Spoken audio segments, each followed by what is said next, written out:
We start with the governor's race in Vermont, where Phil Scott, the most popular governor in the country, has been elected to a 5th term. Scott, he sailed to another victory, this time against Democratic challenger Esther Charleston.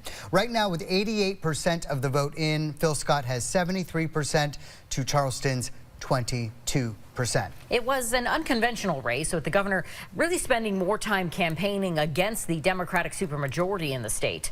Governor Scott says that we need to focus on what's important.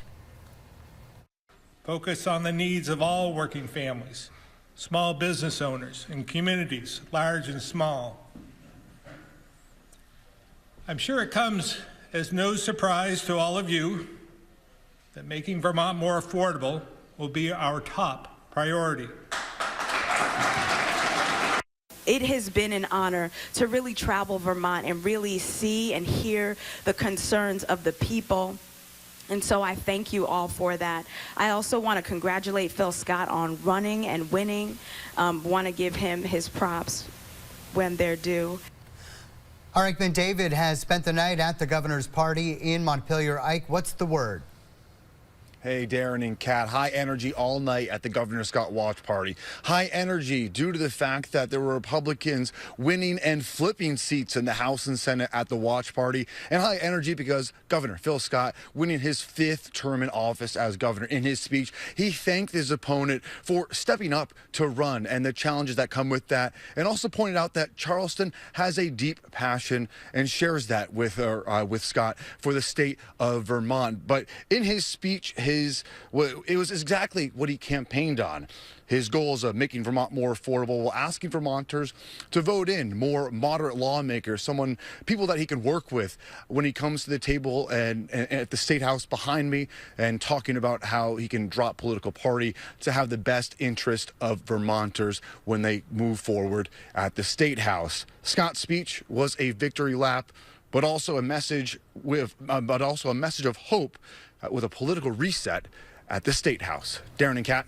Ike, thank you. Not only a big win for the governor himself, but it looks like he's going to have a lot more support under the Golden Dome in the legislature in the next biennium. Kiana Burks joins us to break down the balance of power in Montpelier. Kiana, bring us up to speed on where we stand. All right, Darren and Kat, the balance of power in Montpelier has not been very balanced in recent years. With the two chambers combined, Democrats held a supermajority of the seats and were able to pass bills without much resistance.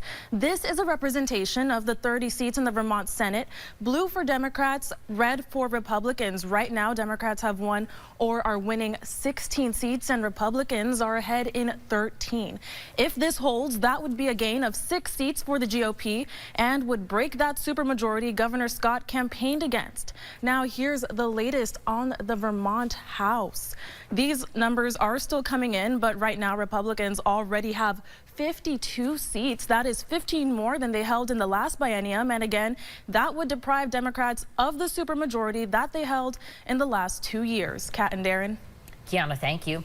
And Calvin Cutler joins us now from the Democratic Party headquarters in South Burlington. Calvin, what was the mood like there tonight with some of these losses in the legislature coming in? Yeah, that's right. Good evening, Kat. I'm hearing lots of disappointment from Democrats here at Higher Ground in South Burlington tonight, looking at some of these results in the House and the Senate. Now, they say that the governor and Republicans, as you mentioned, were able to seize on the moment and galvanize support for Republican candidates based on concerns of affordability and spiking property taxes into gains at the State House that Republicans really haven't seen for years.